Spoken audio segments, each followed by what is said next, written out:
Jesus, someone's cooked bacon!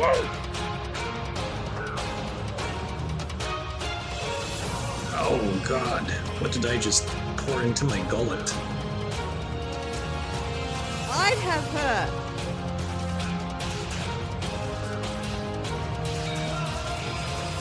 I like them on my face. That tongue was huge. I want the guy to be hung.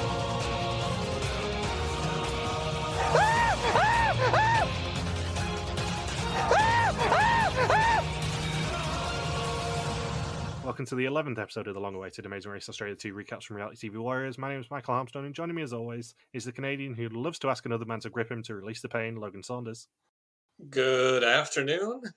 And the lady who only offers her children a salty fried small tea bag when it's a special occasion, Michelle Pierce-Donovan. Good morning. A salty fried tea bag? What? Salty fried small tea bag is what Michelle asked for in the way to roadblock. Yeah, That it's is one of the weird. subtitles. I must have missed it. I have a couple of jokes. What?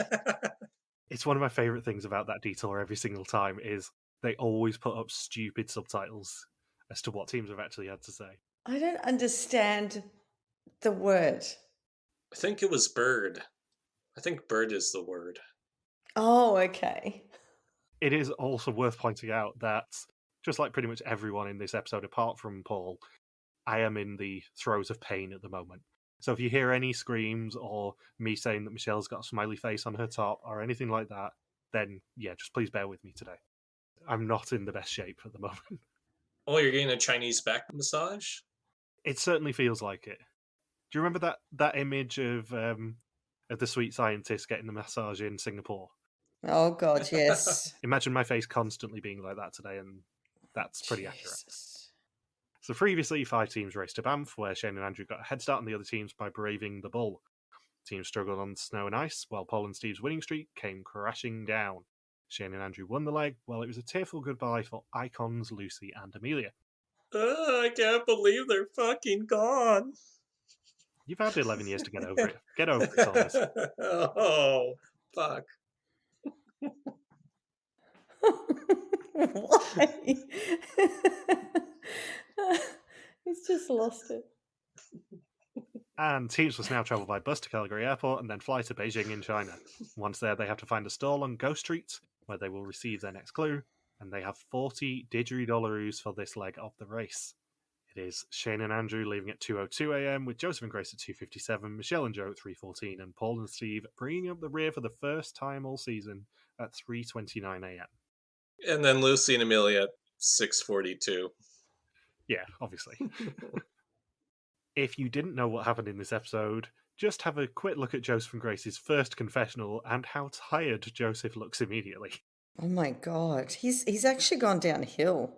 He looks more tired than he did during the Cuba leg, and they were on the road for 5 days in that leg. I love the unaired confessional where Joseph is such a zombie that he just bolts out of his chair, has his 2 arms stretched out in front of him, and goes straight for the producer behind the camera and just says, brains, and just attacks the hell out of the producer and has a meal. Talking of unaired things, Shane and Andrew have apparently had an alliance with Michelle and Joe throughout the entire race, not that we've seen any of it. We've seen it the past couple episodes since what, Cuba? Was Cuba the first time where we really saw them working together? I think so. Did we say, or maybe the Dubai to Istanbul leg, did we see them align there at all? I can't remember. We definitely haven't seen it throughout the entire season anyway. But yeah, it wasn't like they said, oh, we've had this alliance since day one. I'm thinking, yeah, maybe from episode since Cuba. I'm thinking, but we didn't really see anything before that. But okay, I guess we'll just accept this as being true. And Grace says in confessional that she doesn't want Paul and Steve to get to the final 3 as they don't deserve it. Yeah, they don't deserve it. They've won leg after leg, but they don't deserve it. I'm sorry, Grace. See reality. For Christ's sake, woman. I do have to also point out that I believe we've seen this confessional from Grace before. Not with the final 3 bit of it, but she's definitely said that Paul and Steve don't deserve it earlier in the race. And Michelle and Joe also say something about Paul not deserving to be in the final 3. That also comes up as a quote later on in the episode. Yeah, it's interesting to see it basically become everyone versus Paul and Steve now that Lucy and Amelia are out. Yeah, they're like, oh, Lucy and Amelia aren't going to come to Paul's defense. We can go back to being jackasses towards Paul again. Fantastic. One fun bit of RFF spoilering is the fact that only one of these 4 teams was actually spotted in Beijing at all, and that was Michelle and Joe, presumably because they're young, female, blonde, and twins. But they were seen asking at the airport to go to Ghost Street. That's the only reason that they were spotted in the Final 4. Mm. And I've mentioned my adventures in Beijing before because Beijing was, as I've said earlier in this season, the most alien place I've ever been. Because there is no road signs in English. No one really speaks English, as Joseph and Grace find out. So even though it is obviously a former Olympic host city and all that sort of stuff, and there's the international aspect of it now, it is a very difficult place to get around and communicate with people in. Even in the span of 10 years, because this filmed at the end of 2010? 2011. That's when it filmed? Okay. So even in it's been about 11 years since this would have filmed, you would probably see a big difference in the number of English speakers in Beijing between then and now. I don't think you would, because I went in 2018. And it was just as difficult for us to speak to people as it was with Joseph and Grace in the space of 7 years. You were there. I'll retract my statement then. Beijing was a very interesting place. It's not one I'm in a hurry to go back to for a couple of reasons. What are those reasons? Yeah. Well, it was just very difficult. I'm very reliant on my phone and stuff, and obviously you can't use Google Maps to get around or anything. They don't take any Western credit cards, which made everything very interesting. When we were getting cash out of the cash machine, we weren't actually sure whether our cards would just get swallowed. The hotel room is definitely bugged, because we stayed in the Beijing International Hotel, which is right in the centre. It's right near a lot of the embassies, and it's basically the only hotel you're allowed to stay in if you are a Westerner. And just last week, me and my brother were discussing this, and we both came to the conclusion that that hotel room was definitely booked. Why? Just because you always felt like you were being watched. Like Vietnam I'd gone to 3 years beforehand and went to again on the same trip. And it felt like we were being watched to an extent, because it is obviously still a very communist place, but nowhere near the same extent as Beijing. Beijing, because I am 6'5", because I'm very pale, we were basically a tourist attraction when we went to the Forbidden City. People were trying to take sneaky selfies with us. Really? My brother's very fair as well, not to the same extent as Michelle and Joe, obviously, but he's very fair. And yeah, we always felt like we were being watched. We had to go on official tours and stuff with people who were definitely watching us. Wow. We'd arranged through the travel agent to go to the Great Wall and to go to the Forbidden City and Temple of Heaven and stuff. And we'd arranged through the travel agent to be picked up to go to the cruise terminal at like 9 o'clock in the morning, I think it was. And when we got there, we met our guide, and he said, right, I'm picking you up at 10:30 on Sunday to go to the cruise terminal. It's like, no, you're not. It's 2 hours away, potentially up to 4 if there's floods. You're coming at 9 o'clock. That's what we've agreed. And we negotiated it down to 9:30, and he still turned up at 10.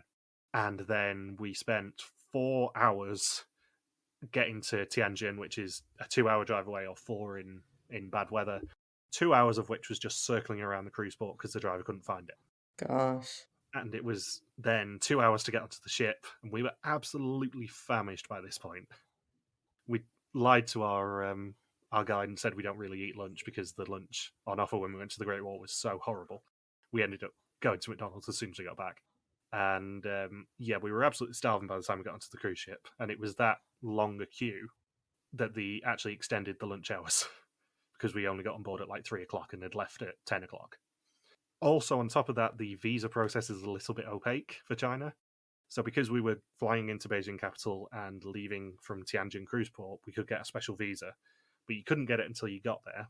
And it would have cost us £150 to get an actual Chinese visa, and had to go to the embassy in London, which is a 400-mile round trip for us. And we didn't know whether we were going to get these visas until we actually landed in Beijing, because there was no way to pre-arrange them. It was a very nervous wait, and then when we got to the cruise terminal, we then got kind of shunted into a side room for half an hour with all the other people who'd got these visas to look over them again, basically. We always felt like we were being watched. It was a huge relief when we got on board the ship. Wow. So, yeah, it was a very interesting place to go to, Beijing. It's like nowhere else I've been on Earth, but it's not one I'm in a hurry to go back to. Are you going to go there, Logan? Do you think? China? It's funny because I've taught thousands and thousands of Chinese students online. I know. However, it's not very high on my list. And I think by the time I'm done with this Asia trip, I'll have been to probably at least 20 or so countries in Asia without stepping foot in China. Yeah. I think China is a very difficult place as a solo traveler. We had to prearrange everything basically because It's of how we are. better But to be on a coach tour or something. yeah, you kind of have to do it through a travel agent of some description. But it was just a bit of a disconcerting place, I think, is the best way to describe Beijing. Mm. Anyway, everyone's on the same flight to Beijing via Vancouver, arriving at 4:30 p.m. And the first taxi that Paul and Steve get into quotes some 700 yuan, which is basically their entire leg money. Good old renminbi. Joseph and Grace's one asks for 650, which she realizes is basically everything that they have, but they still take the cab. The driver isn't happy that Joseph and Grace won't pay the entire 600 yuan, and they decide to give him 500 and go. Then it is the detour, which is waiter or wheel. And in waiter, teams must take the orders of 8 customers in Mandarin and recite them to the chef. Once they've served all 8 customers, they will get their next clue. In wheel, teams must alternate spinning a lazy Susan and eat whatever it lands on. Once they've eaten 4 dishes, they will receive their next clue. What would you guys have done? I would have been so torn because I hear people speak Mandarin all the time at work and it's hard. It's so hard. And God, I don't want to eat, but because that starfish was so big. I think I would have chosen eat though. Yeah, it's not an easy choice, this diesel, unlike most of them. Yeah. Yeah, I probably would have just sucked it up and gone with wheel.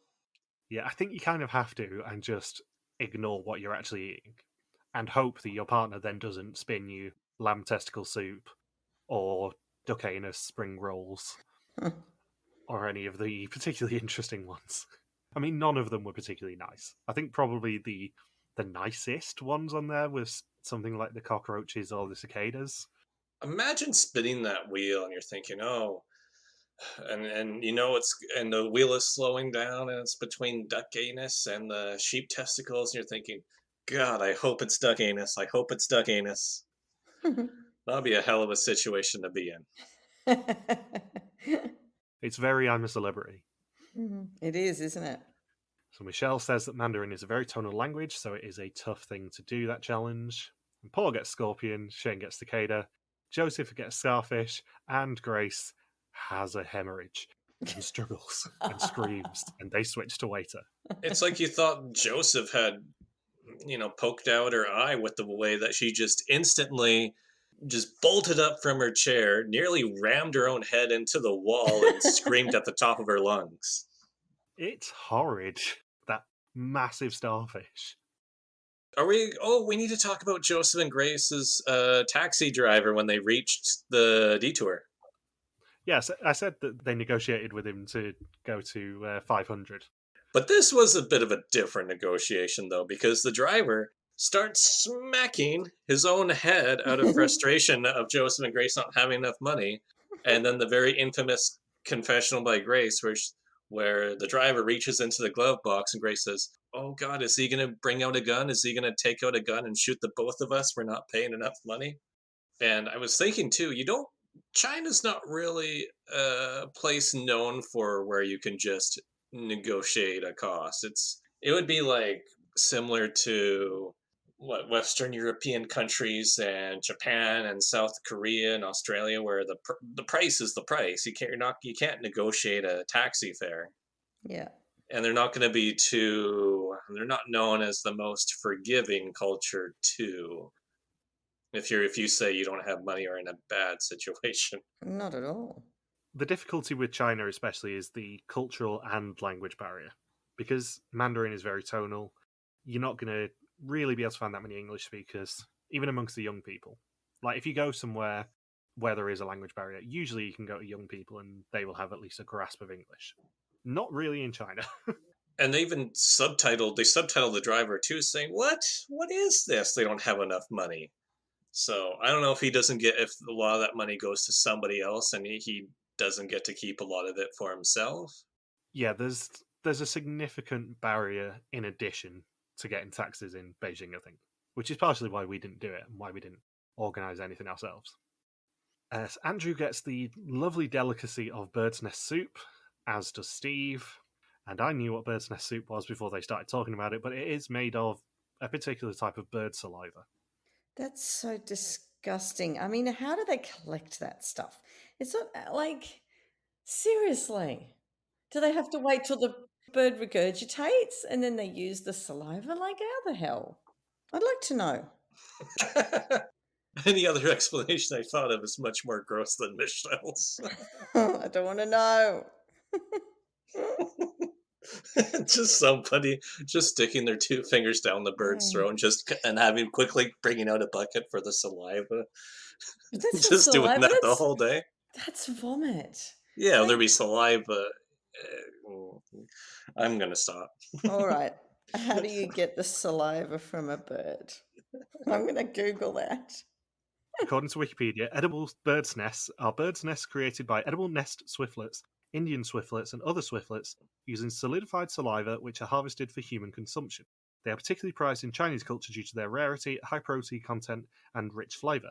Edible bird's nests are amongst the most expensive animal products consumed by humans, with nests being sold at prices up to about $3,000 per pound, $6,600 per kilo, depending on grading. Can you imagine going into a doctor's office here in Canada, like in anywhere, and the doctor's saying, "Oh, I see, you're low on protein, you're low on iron. Have you been eating a lot of saliva lately? No? Well, you should." This is so gross. When boiled in water, the saliva dissolves into a gelatinous gloop, which is apparently good for prolonging life and improving strength. Yeah, so basically they harvest them from caves, apparently. Oh my God, it's so disgusting. The more you know. No, I don't want to know. Oh my God. What happens if a bird drinks Coke? This is what comes from talking about bird spit. You can't leave us hanging on that, Michelle. You've got to tell us what happened. Well, then you get some sugar along with the protein. It's extremely hazardous for their health. Well, who would have thought that? God. Okay, I'm getting off Google.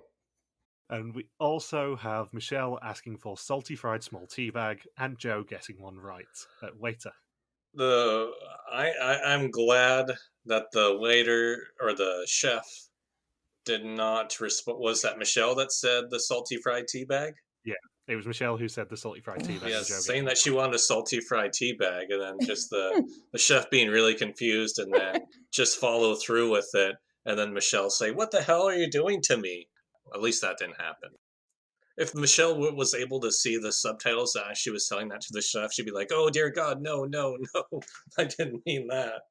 Is it better or worse than her asking for the Al-Fucker Desert in Dubai? Yeah, maybe there's salty fried tea bags there. I don't know. So Paul then gets another wonderful delicacy, which is, of course, a fish head with the eyes, and has to prove to his ego that he can do it. Ugh. I hear Shane did his own version of the 12 Days of Christmas during the task, because he had 7 cicadas and 6 duck anuses. Or anusi. I don't know the plural. And interestingly as well, in Grant's intro to the challenge, he said they only had to do 2 dishes each, but Steve does 3, and actually says he's doing 3. They each did 3. They do, but Grant Yeah. said they only had to do 2 each. So what changed? Or was Grant just being an idiot? Who knows?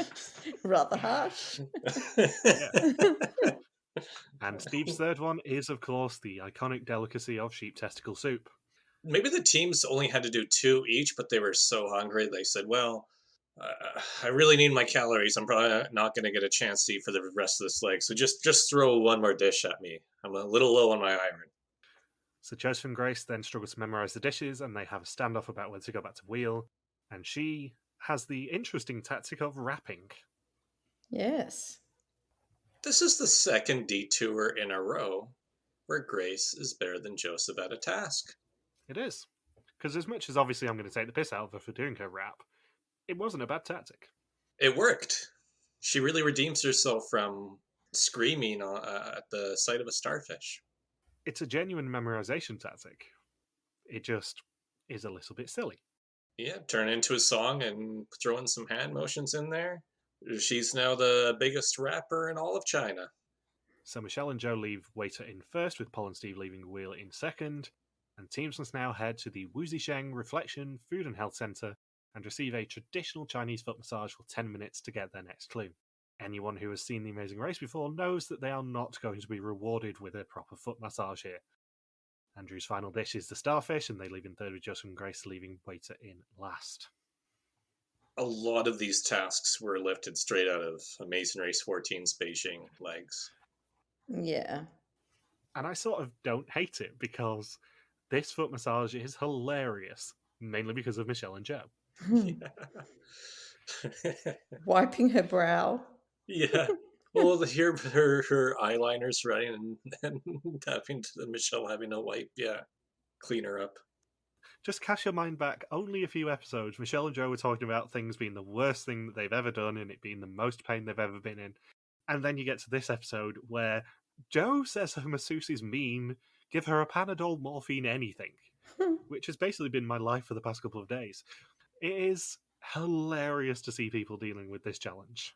Oh, I just feel the pain. I'm like, Jesus, that is just so bad. And but Shane made me laugh actually when he said he's once finished. He was expecting the midwife to come out. Here's your beautiful baby girl. Especially the way he cups his hands too, and his facial reaction. And Andrew looks down like he's looking at a kid. And speaking of Shane and Andrew, when they were at the detour, when they were eating, Shane referred to the starfish as a little Ripa. So maybe Kelly Ripa's son or daughter, I guess. I don't know too much about Kelly Ripa's kids. And when they leave the restaurant, Joseph and Grace find out how much they got ripped off by their first taxi driver, as Shane and Andrew only paid 70 yuan to their 500. My God.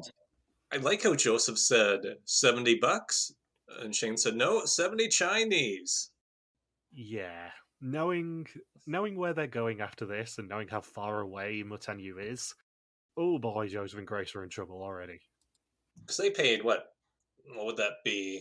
More than 7 times the amount compared to any other team paid for their cab fare to the detour. Yeah, so in Aussie dollars, as of today's rate, as of the time of recording, that is 15 Aussie dollars. And they had 40 for the entire leg. Jeez. Sorry, no, that's Shane and Andrew's number. Shane and Andrew paid 15 Aussie dollars. Joseph and Grace paid 106.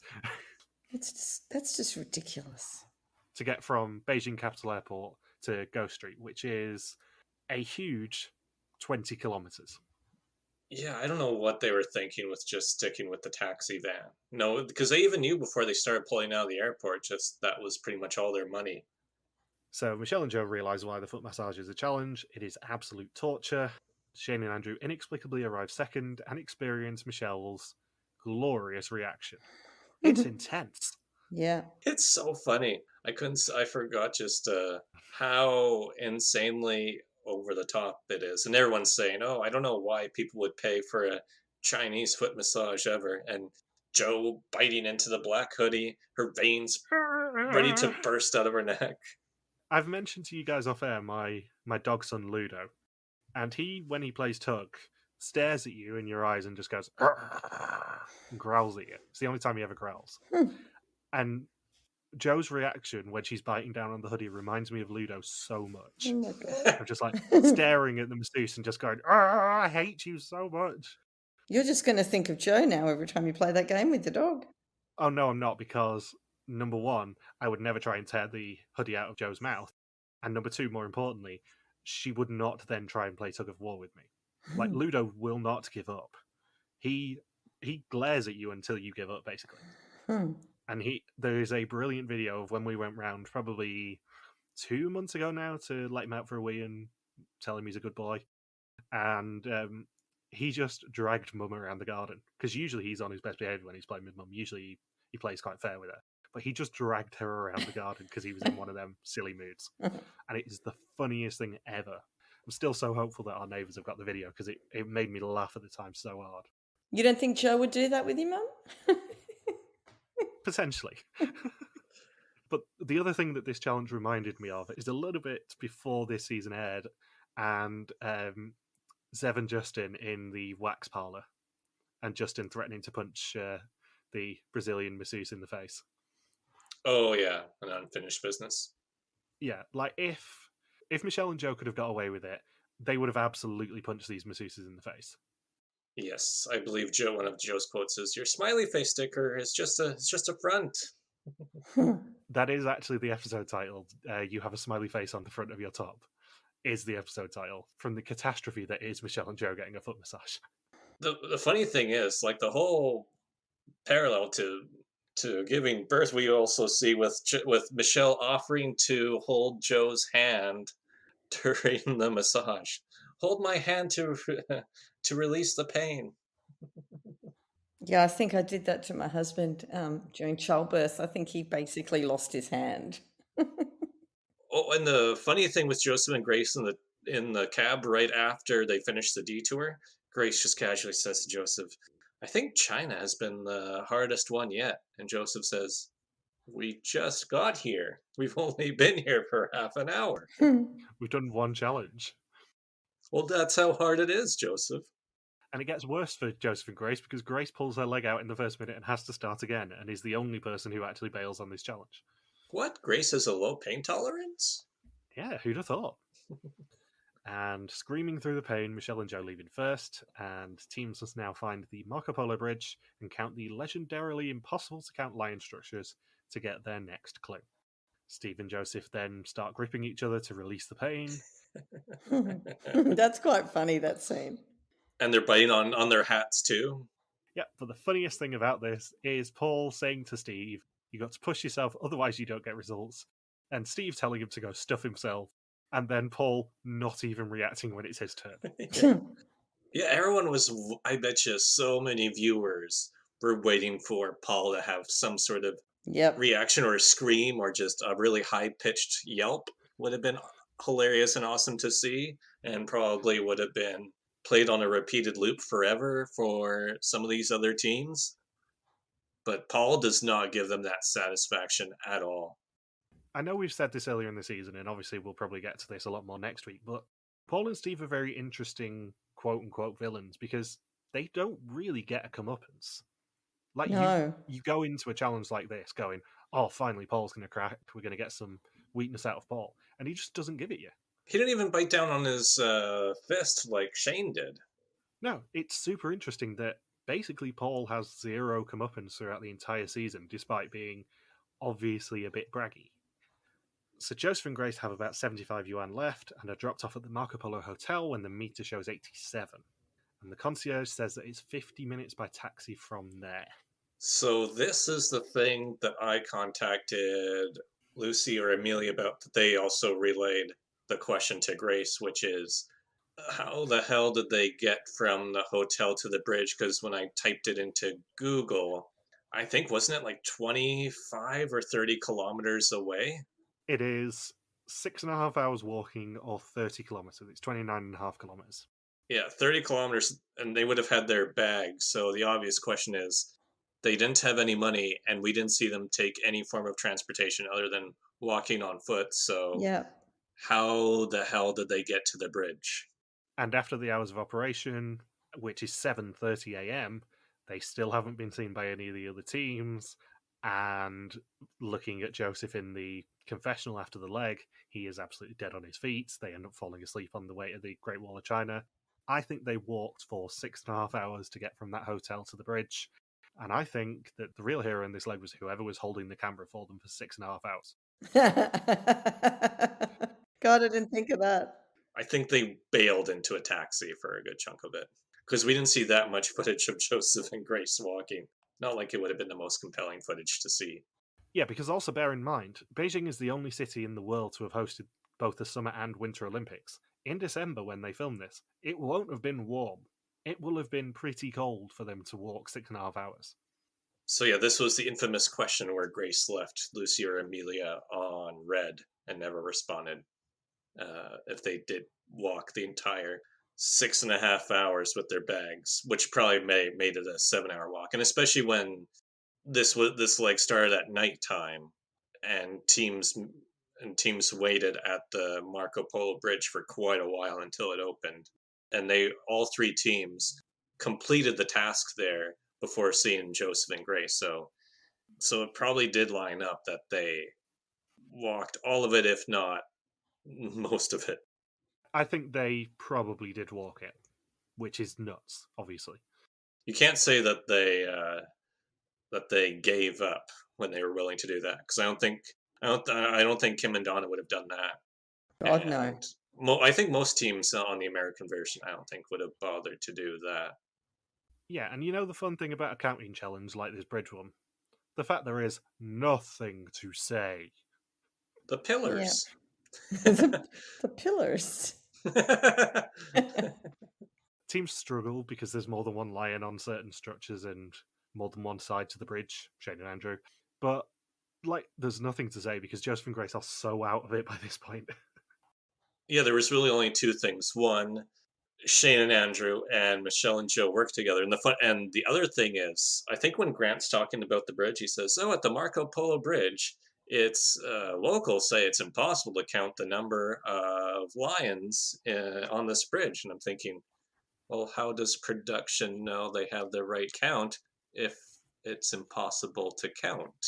So did they just happen to break several centuries of nobody being able to figure out what the count for the Marco Polo Bridge is?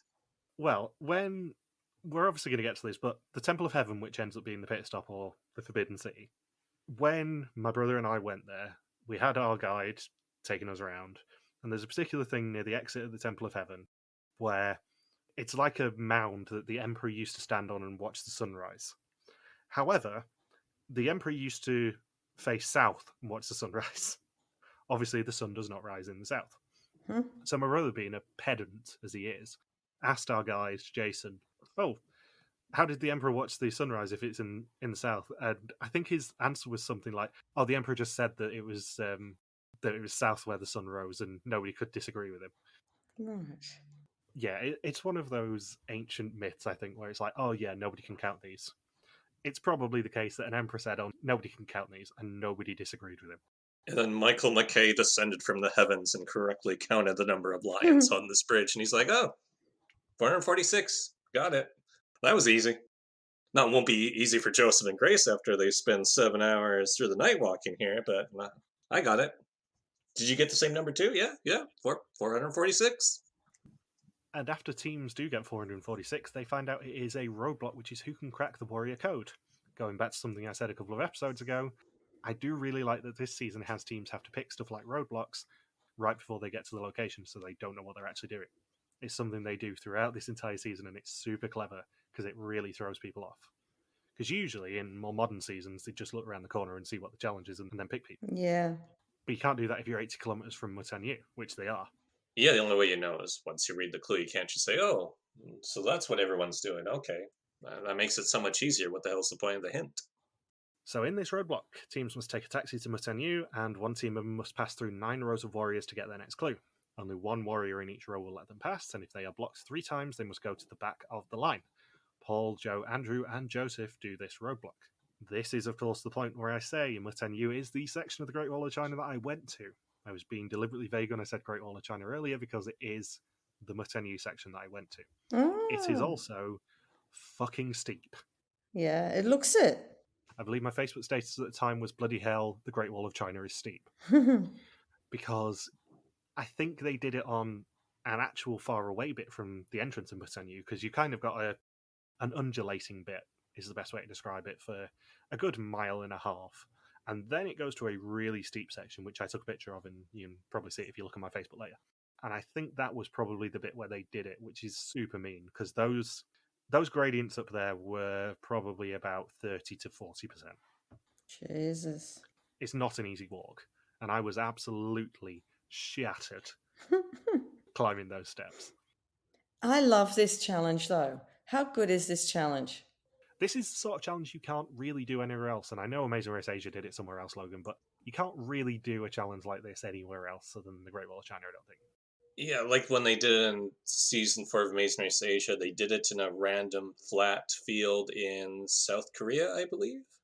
This one is a beautifully thematic challenge, and it's also super mean for the teams because Mustanyu is not the most well-known section of the Great Wall of China, number one, and it is also 80 kilometers from Beijing, so it's a good hour and a half away at least. And it's the last task after a very stressful night and day traveling around China. And furthermore, it's colder than usual. Not, well, I guess warmer than Banff, but cold by Amazing Race standards for a typical leg. As well as the fact as the steps being super duper steep and you're doing this in the penultimate leg. So all of that factors in to it being a much tougher task to do than just going through the middle of a flat field in South Korea in the middle of the season trying to do this. Yeah, I love this challenge because it is so spectacularly nasty for them to do it to them. In any modern Amazing Race, they would not tell them to go 80 kilometers out of the city and then back in again. But I like that they're nasty enough to do it here. Not to mention there's the added dilemmas of, do you keep your cab? Do you let go of it? Because you're not in a place where you'll find too many cabs or legitimate cabs, as we will see Shane and Andrew try to get a cab back to Beijing, where the guy just puts a taxi sign on top of the car as if he just found it at a prop store. Yeah, and going back to the steps as well, not only are they steep, but you can see snow on those steps. Yes. It is not the most health and safety focused challenge of the season, this one.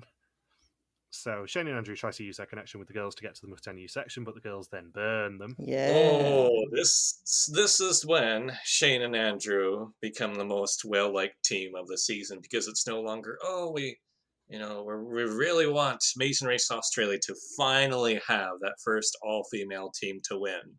After one season. Although this seemed to be their best shot at it. And then you have Joe saying, "You go, help him." Just the way they were talking to the cab driver. Talk to other guy. And Polo gets 2 strikes immediately, but then goes all the way to the wave 4. Michelle and Joe arrive thinking they're in first, but then see Paul and Steve's bags, and they are only 5 minutes ahead of the girls at this point. That's the other crazy thing is Michelle and Joe saying, we're totally first. Our cab driver got us straight here. What? The team who left the bridge before us got here before us to the Great Wall of China? What? Who's writing this episode? M. Night Shyamalan?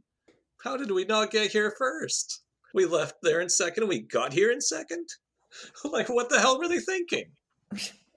And Joe echoes a sentiment that I thought when I got to Mutanyu, which is I didn't realise how many stairs there were at the Great Wall of China. But it's on hills. It has to have stairs. I know, you don't realise how many stairs there are and how steep those stairs are. Yeah. Because me being competitive, as may have been brought up on these podcasts before, me and my brother basically got a bit competitive as to who could go higher on the Great Wall of China, and it ended up just knackering both of us for the rest of the day. I obviously won, and I got 1 step higher than he did, but that's beside the point. Just 1 step? He couldn't do 1 more step? I mean, this was a staircase that was about 30, 40 degrees, and we both ended up getting to about halfway up it before going, fuck this for a game of soldiers. Jesus, Michael, we wouldn't be good together, honestly. We'd die. We'd die up there. Yeah, we would. We'd go all the way to Inner Mongolia. We would go to Mongolia. An interesting thing with Michelle and Joe betraying Shane and Andrew too is I think it's Shane who said, "Are we the Stooges or what?" So they go right back to having that quote unquote dumb cops label, considering just how easily they were screwed over by Michelle and Joe. And curious timing for Michelle and Joe to choose to screw them over then, because nobody had seen Joseph and Grace yet. So you got to figure that the 3 teams know they've got at least an hour up on Joseph and Grace. Well, and possibly more, given that they didn't even see them during the night either. So why use that moment to screw over Shane and Andrew? Bad decision.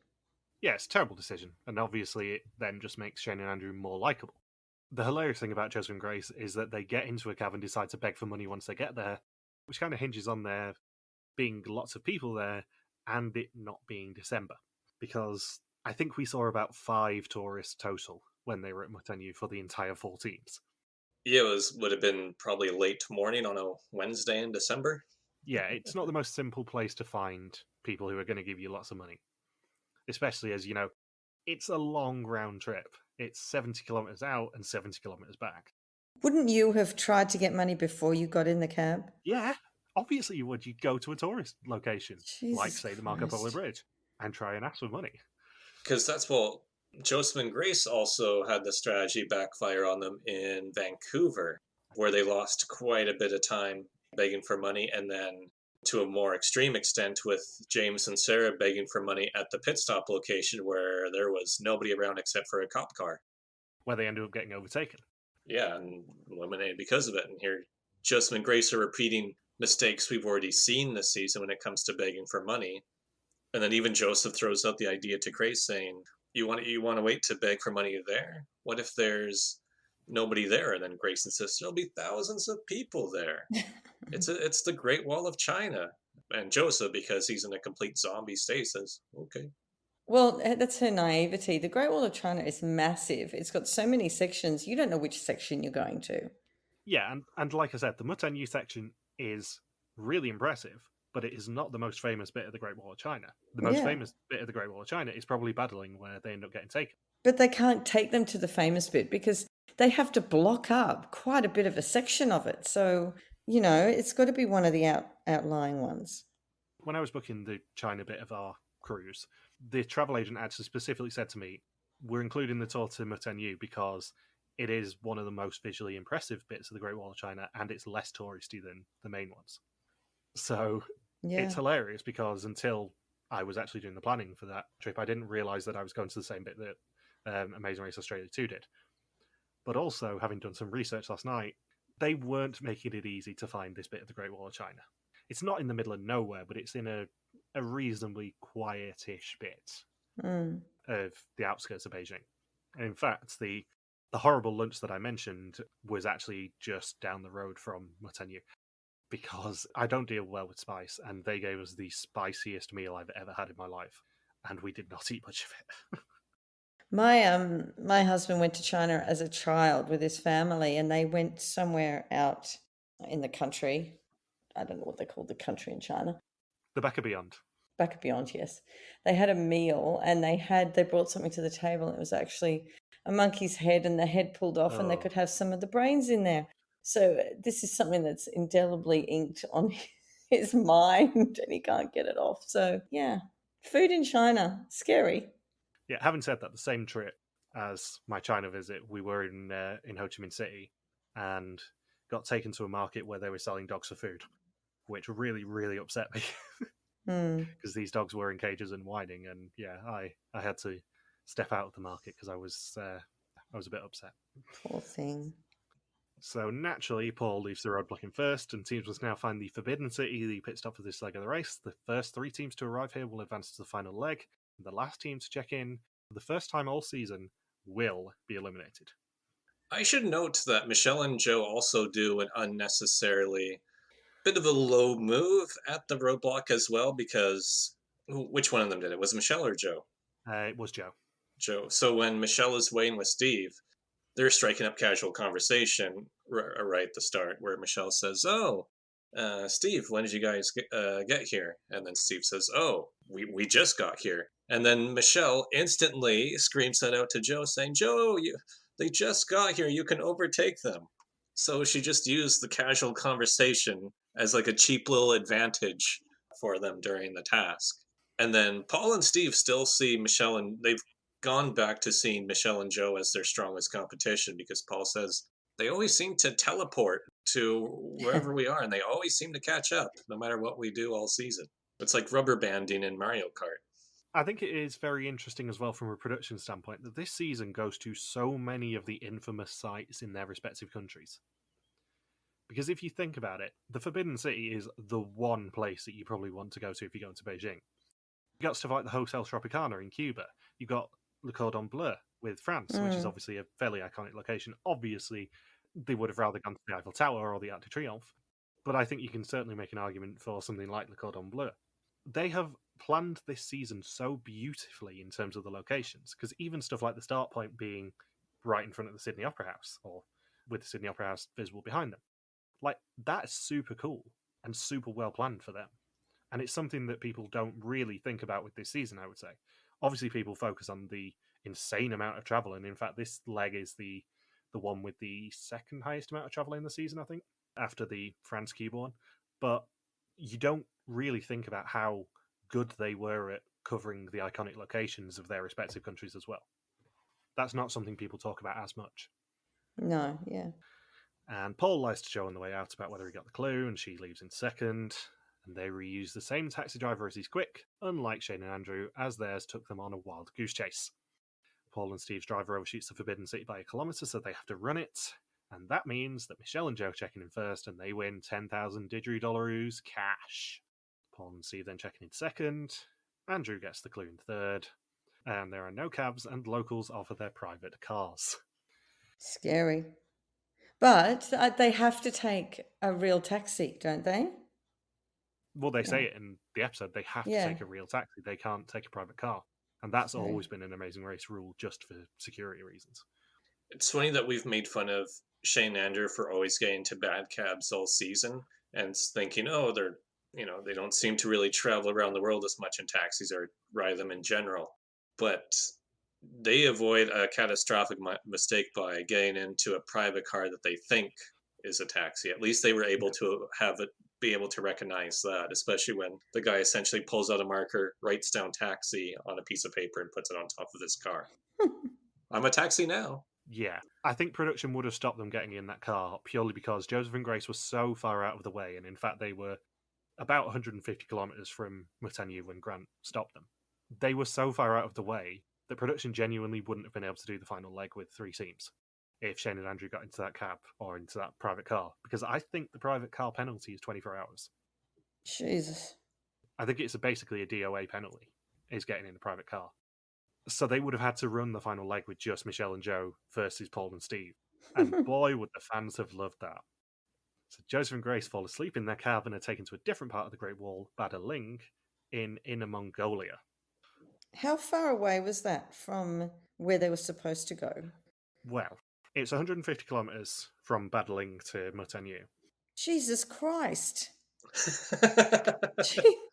Grant stops them when they're in Inner Mongolia, so they've actually gone further than Badaling when he stops them. Because Inner Mongolia is even further north. It's, as the name suggests, the bit of China that ends up bordering Mongolia. But, yeah, Badaling is probably the most famous bit of the Great Wall. It is certainly, if you are an Olympic tourist, the most famous bit of the Great Wall because it was part of the road cycling route for the Beijing Olympics. They actually had to go through the gates at Badaling a few times. I think it was 7 times they did a lap of Badaling before going to the finish line. But yeah, they were a fair way away from where they were meant to be. Grant would have had to take a long ride to actually Grant eliminate them. Wow. Just wow. But it does lead to one of my favourite Grant Bowler quotes ever, which is, you have in fact travelled to the wrong bit of the Great Wall, and in fact travelled to Inner Mongolia. You've gone to another country. But can you imagine Michael McKay going, where the hell are they? What do you mean they're out there? Grant, get in a car now. It's a genuine security risk for them. Because they were stopped, and Grant had to basically pull the taxi driver over and say, let them out now, please. I would have loved to. It's too bad that Joseph and Grace never did a behind-the-scenes thing for the whole, from pretty much when they left the detour through to the end of this leg. Because I'm sure there had to be quite a bit of intervention to not have them keep driving on the road. Yeah, it's super interesting how Grace especially has been such a big character this season. For a lot of the wrong reasons, arguably, but such a big character this season. And they just disappear in this leg. They don't get any content, basically, outside of really, really badly screwing up with their taxi at the start and really, really screwing up with this taxi at the end. Yeah, because it's still the same taxi driver when they get pulled over at nighttime. So I don't even know. I guess the driver just could not find Mutanyu and wasn't willing to admit it. And then Joseph and Grace can't switch cabs because they have no money. They'd have to try and find a way to pay this driver after 4 or 5 hours of driving around before they could switch to one. And if they were to switch, it would be the only time they could have switched would probably be at Badaling. Otherwise, when could they have found another cab? I think they're so tired as well. They just can't be damned. They're just tired and just take me where it's supposed to be, and didn't even think that, well, it's not possible to be that far away from where we did the last challenge. And on top of that, because of how knackered they are from walking for 6.5 hours, they fall asleep in the cab and are just taken further and further away. Yeah. And they probably would have kept falling asleep as the driver. I don't even want to know what would have happened if production let Joseph and Grace play out the rest of the leg. 12 hours later, oh, we're at Moutanyu. You now owe me... What? You don't have any money and I drove you around for 12 hours? I think this glove compartment will have a gun this time. So next time, at the end of the race, a grand finale. Paul talks to the hand, teams head to Brisbane, and one team will walk away with a big chest o' cash. Did we talk about the pit stop greeter? So cute. He's like 6. My God. No, he's like 4. He's so small. It's kind of hilarious that Reality Fan Wiki has a listing for this greeter as a Puyo impersonator, but no listings for the rest of the season as to who they were. We get a listing for this one and then nothing else. Oh, he was impersonating the really young Chinese emperor that had the movie? I presume so, yes. So cute. And I just want to know, do you think Paul had it ready? Do you think he had the line ready, or do you Yes. think he thought of it on the spot? He had an hour-and-a-half cab ride to Moutanyu. There is no way in hell he didn't think of the Great Wall of China there. It was so good. Do you guys want to eulogize Joseph and Grace? Oh, wait, I have one more other thing to say about the last clue. I don't think it got directly quoted where it was the clue, and then there was a Confucius says bit for the pit stop. You didn't see that? No, I wasn't paying attention. I was in like full my back is in agony mode yesterday when watching this episode, so Okay, so when they get the clue after doing the roadblock, it has Confucius says, go here. I think I did a screen cap of it in my blog several years ago, and I'm guessing that it wasn't quoted in the episode because I wonder if it almost came off as mildly offensive to do the whole Confucius says bit, yeah. because that's generally frowned upon as a joke now. And I think even then, when the episode was all set, ready to air, they didn't show anybody reading the Confucius says ... Instead, it's just, oh, go to the Forbidden City. Yeah, it was go to a particular temple in the Forbidden City. But yeah, you can clearly see it on a parchment, though. It had Confucius says. So do you guys want to eulogize Joseph and Grace? Oh, God. Well, I hope she's learnt from life in general, and she's not the same. Hopefully she's not the same as she was then. Yeah, I don't think she is. She's what, Jeez. 10, 11 years older at this point. You'd hope she isn't the same Veruca Salt-like person. I forgot how much better she was at some of the tasks compared to Joseph near the end of the season. And how she had more energy than Joseph. Granted, somebody out there is going to say, oh, well, that's because Joseph did more in general for the team. But Grace, by the end of it, seems a little bit stronger than Joseph. And I am amazed that they did not throw in the towel at any point during this leg. And it was nighttime. Because I know Shane and Andrew finished several hours behind Michelle and Joe and Paul and Steve. I think they finished like 4 or 5 hours behind them. It was ridiculous.